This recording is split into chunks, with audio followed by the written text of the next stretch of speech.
Bismillahirrahmanirrahim. Assalamualaikum warahmatullahi wabarakatuh. Mari kita lanjutkan pembahasan buku Nabi Khidir karya Muhammad Alwi Fuadi bagian 4. Baik, langsung saja. Bismillah. Kisah Nabi Musa dan Khidir. Jadi ini menceritakan awal mula Nabi Musa bertemu dengan Nabi Khidir. Suatu hari Nabi Musa berkhutbah di depan kaumnya Bani Israel. Jadi ini kisah ketika Nabi Musa sudah bertemu dengan Raja Fir'aun. Jadi ini kisah di mana Nabi Musa sudah selesai berurusan dengan Raja Fir'aun. Suatu hari Nabi Musa berkhutbah di depan kaumnya Bani Israel. Dia mengajak dan mengingatkan Bani Israel atas karunia Allah yang telah dicurahkan kepada mereka.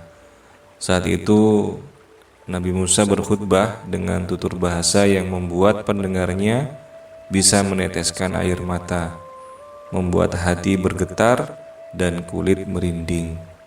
Jadi ternyata memang seorang nabi, seorang utusan itu dianugerahi ilmu menata bahasa yang luar biasa.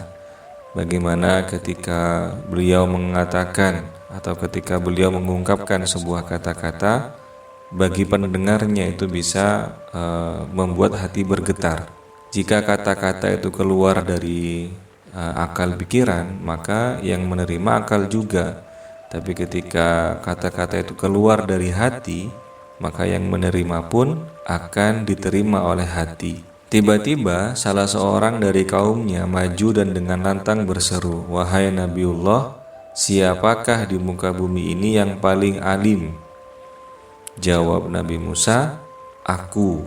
Merasa kurang puas, orang itu bertanya lagi, "Apakah masih ada di muka bumi ini seseorang yang kepandaiannya melebihimu?" Kemudian Nabi Musa spontan menjawab tegas, "Tidak ada." Dalam hati Nabi Musa berbisik, "Bukankah aku ini nabi terbesar Bani Israel? Aku adalah penakluk Raja Fir'aun. Aku memiliki berbagai mukjizat yang telah membelah laut dengan tongkat. Aku juga bergelar Kalimullah. Apalagi yang dapat melebihi kemuliaanku?" Jadi sempat terbesit dalam diri Nabi Musa bahwasanya keakuannya itu muncul. Sekelas nabi saja itu sifat keakuannya masih ada, apalagi kita yang bukan nabi. Maka ini menunjukkan bahwasanya nabi itu juga manusia, juga utusan Allah Ta'ala. Nah, ketika keakuan seorang nabi itu muncul, disitulah kekasihnya, yakni Allah Ta'ala kemudian memberikan sebuah teguran. Nabi Musa yang memang bergelar Kalimullah, artinya orang yang bisa berdialog dengan Allah atas izinnya, langsung mendapat teguran dari Allah Ta'ala. Jadi Allah itu menegur hambanya karena cinta dan kasih sayangnya. Kalau kita saja melihat orang yang kita sayangi berbuat salah, kita tegur, "Jangan melakukan itu lagi karena itu bahaya untukmu." Tapi kalau orang yang kita tidak cintai, orang biasa saja, kita sayang pada dia itu tidak, apalagi cinta juga tidak, kita tidak kenal dengan dia. Ketika dia berbuat kesalahan, ya kita biarkan, kita cuek saja. Tapi ketika yang berbuat salah itu adalah orang yang kita cintai, itu langsung kita tegur. Agar apa? Agar tidak mengulangi kesalahan yang sama. Nah, ketika Nabi Musa itu muncul dalam hatinya atau dalam pikirannya bahwa dia merasa lebih baik daripada yang lain, karena Allah mencintai nabinya, Allah langsung tegur. Kenapa kok Allah menegur Nabi Musa? Sebab Nabi Musa tidak menyandarkan pengetahuan yang dimiliki kepadanya. Artinya merasa bahwa semuanya itu berasal dari aku. Ini terjadi pada manusia zaman sekarang. Jadi ketika ada orang minta-minta, kita berat memberikan harta itu, alasannya kenapa? Karena kita merasa harta ini aku yang kerja keras untuk mendapatkannya. Aku yang kerja dari pagi sampai pagi lagi untuk mendapatkan uang ini. Kemudian ketika kita sudah merasa kita bekerja keras, ada orang datang minta-minta seenaknya saja, kita merasa berat. Kenapa aku yang kerja, kenapa kamu yang menikmati? Nah, itu berarti keakuannya orang itu masih sangat tinggi, merasa bahwa semuanya itu berasal dari aku. Padahal harusnya kita menyandarkan semuanya itu milik Allah Ta'ala. Kita menyandarkan semuanya pada Allah Ta'ala. Kemampuan kita bekerja, pengetahuan kita untuk memahami banyak hal, itu semuanya berasal dari Allah Ta'ala, bukan dari kita sendiri. Kemudian Allah mewahyukan Musa agar menemui hambanya yang lebih alim darinya. Orang tersebut hidup di antara pertemuan dua samudra. Ia adalah seorang hamba yang soleh, serta telah diberi rahmat dan ilmu dari sisi Allah. Sehingga dari orang tersebut Musa bisa memperoleh tambahan pengetahuan. Kemudian karena penasaran, Nabi Musa bertanya pada Allah, bagaimana cara bertemu hamba soleh ini? Kemudian Allah memerintahkan Musa melakukan perjalanan dengan membawa bekal. Di antara bekal tersebut, dia harus membawa ikan asin yang sudah dimasak dengan syarat diletakkan dalam keranjang. Apabila ikan itu hilang, berarti di sanalah tempat sang hamba yang soleh. Jadi Allah menyampaikan pada Nabi Musa. Nabi Musa itu kan gelarnya Kalimullah, orang yang bisa atau diizinkan bercakap-cakap atau berdialog dengan Allah langsung. Nah, Allah kemudian memberitahukan, kalau kamu ingin bertemu dengan orang ini, silakan menempuh sebuah perjalanan dan bawalah bekal berupa ikan asin atau ikan yang sudah dimasak, letakkan dalam keranjang. Ketika nanti ikannya itu hilang, maka itulah titik di mana kamu akan bertemu dengan orang yang soleh yang saya maksud, kata Allah Ta'ala. Setelah memahami petunjuk Allah, Nabi Musa mengajak salah seorang muridnya yang bernama Yusya bin Nun untuk menemani perjalanannya. Musa bertekad tidak akan pulang sebelum bisa menemukan hamba yang saleh itu, meski dia harus berjalan berbulan-bulan atau bahkan bertahun-tahun sekalipun, jika memang itu yang seharusnya. Bismillahirrahmanirrahim. Idh qala Musa li fatahu la abrahu hatta ablugha majma'al bahraini au amdhiyahu hukuba. Ingatlah ketika Musa berkata pada muridnya, aku tidak akan berhenti berjalan sebelum sampai ke pertemuan dua buah lautan, atau aku berjalan sampai bertahun-tahun. Kemudian Nabi Musa berpesan pada muridnya Yusya bin Nun agar segera memberitahu jika ikan di dalam keranjang hilang di suatu tempat. Singkat cerita, mereka mulai melakukan perjalanan. Di suatu tempat mereka menemukan sebuah kubah besar. Di dalamnya terlihat suatu kaum yang sedang ruku dan sujud. Musa mengucapkan salam dan mereka membalas. Musa lalu menanyakan identitas mereka sekaligus bertanya tentang Khidir. Mereka menjawab, kami adalah para malaikat. Kami beribadah kepada Allah di kubah ini sejak laut ini diciptakan. Sebaiknya berjalanlah kau terus, semoga Allah memberikan petunjuk kepadamu. Jadi karena memang statusnya seorang nabi ya, sehingga basyirahnya, kemudian tabir-tabir yang menghalanginya itu sudah nggak ada. Artinya beliaunya itu sudah diizinkan untuk melihat para malaikat. Berbicara dengan Allah saja itu bisa, apalagi melihat malaikat.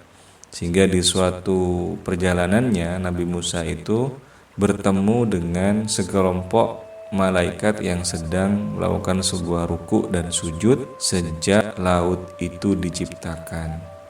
Jadi laut di daerah itu diciptakan. Nah, disitulah kemudian para malaikat melakukan ruku dan sujud tanpa henti. Ini semua disaksikan oleh Nabi Musa dan pengikutnya. Nah, berarti pengikutnya pun juga bukan orang biasa.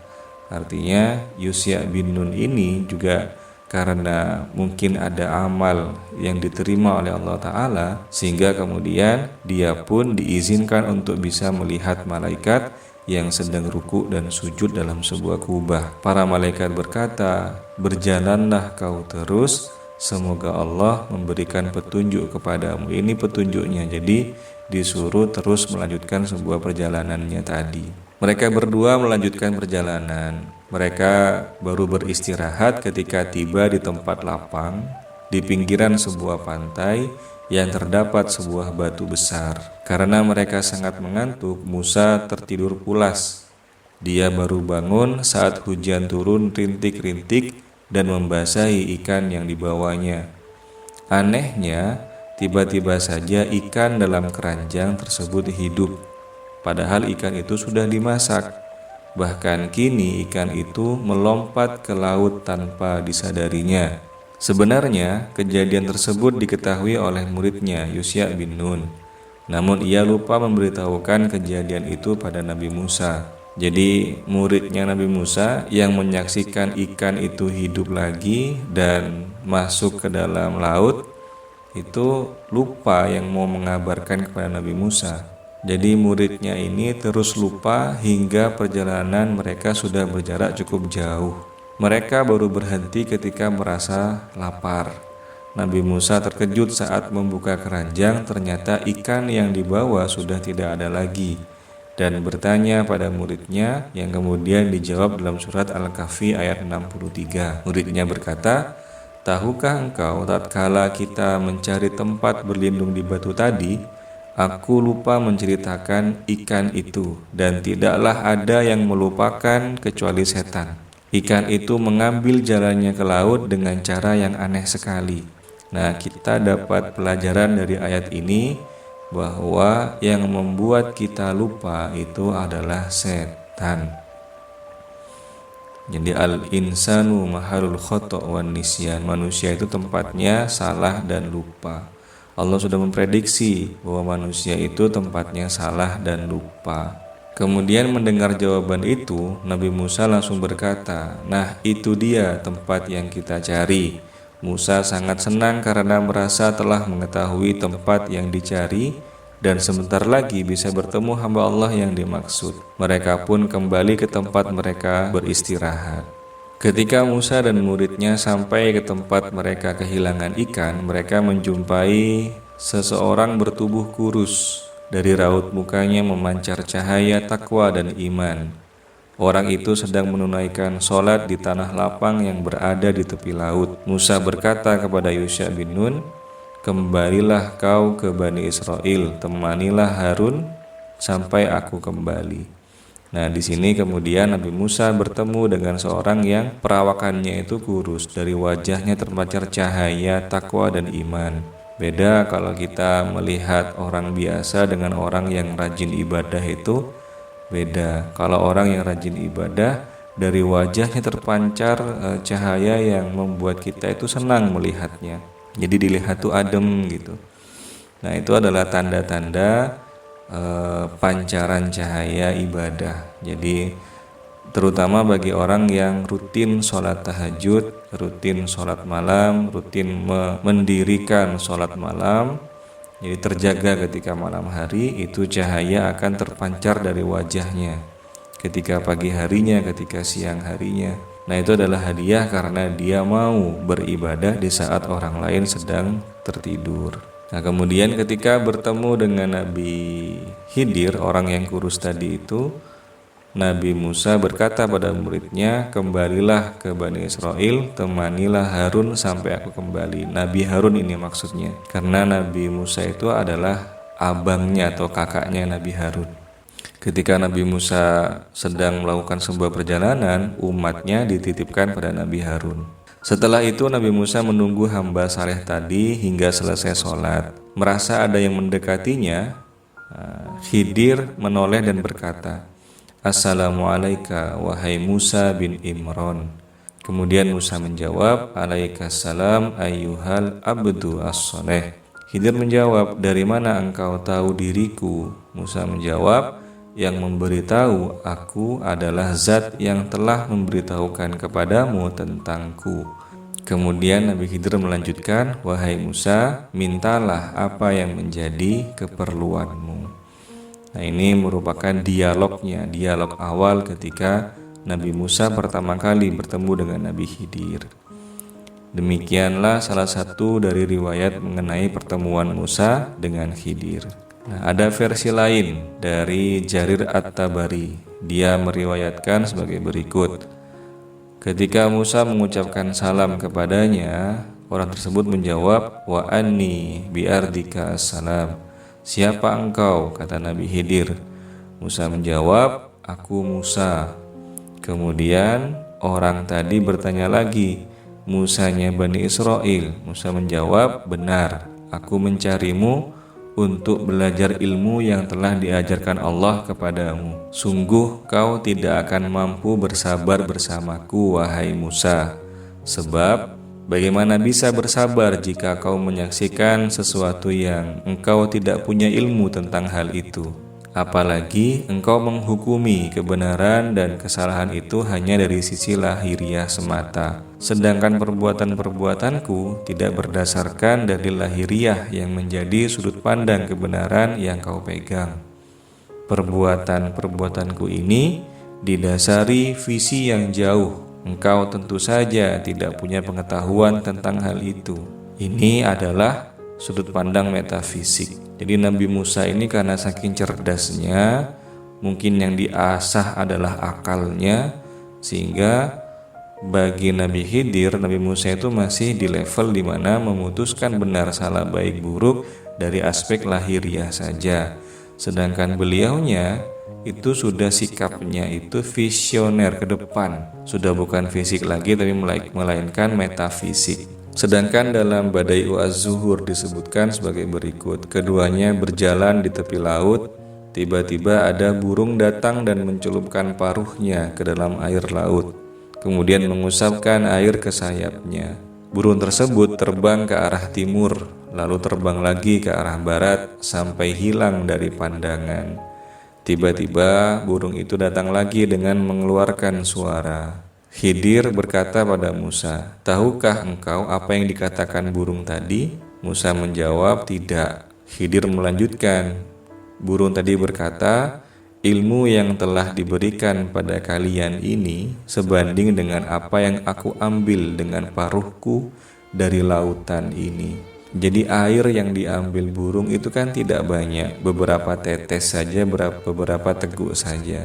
Karena melihat kedua kekasih Allah ini berdebat atau berdialog tentang ilmu, maka kemudian Allah mengutus burung untuk menyampaikan pada mereka bahwa ilmu-ilmu yang dikatakan sejak tadi itu yang dahsyat, ilmu yang bisa di level hakikat, di level syariat, itu semua tidak lebih besar daripada setetes air yang diambil burung tadi dari samudra, dari lautan ini. Artinya apa? Sangat kecil sekali di hadapan Allah Ta'ala. Musa kagum dengan ilmu hamba soleh ini. Kemudian keduanya melanjutkan perjalanan dan sampailah di suatu kuburan. Mereka melihat tengkorak dan tulang-tulang berserakan. Khidir berkata, "Wahai Musa, ini adalah tengkorak putra Mamluk dan yang ini tengkorak saudaranya." Musa menghitung sebanyak 7 tengkorak bersaudara dan mereka semua berbicara menyebutkan identitasnya masing-masing. Ini sebuah kejadian aneh lagi ketika sudah ada burung yang menyampaikan bahwa sudah tidak usah berdebat tentang ilmu kalian itu tidak lebih besar daripada air yang aku ambil di lautan ini. Nah, ketika sudah dapat petunjuk tentang ilmu, kemudian berjalan lagi Nabi Khidir dengan Nabi Musa menemukan sebuah kuburan yang tulang-tulangnya berserakan. Nabi Khidir berkata, "Wahai Musa, tahukah kamu ini tengkoraknya fulan, yang satunya tengkoraknya fulan." Siapa yang beritahu? Ya tengkorak itu sendiri. Artinya apa? Bahwa ilmunya Nabi Khidir itu sudah sampai pada beliau bisa berbicara atau tahu tentang sejarah dari benda, sejarah dari benda mati. Karena benda mati itulah yang berbicara pada Nabi Khidir. Nah, dari sini semakin kagumlah Nabi Musa kepada Nabi Khidir, bahwa semakin semangat Nabi Musa untuk bisa belajar ilmu kepada Nabi Khidir. Demikianlah kisah awal pertemuan Nabi Musa dengan Nabi Khidir. Mudah-mudahan kita dijadikan seorang yang cinta pada Allah dan cinta dengan manusia yang cinta dengan Allah. Baik, terima kasih banyak. Saya akhiri. Assalamualaikum warahmatullahi wabarakatuh.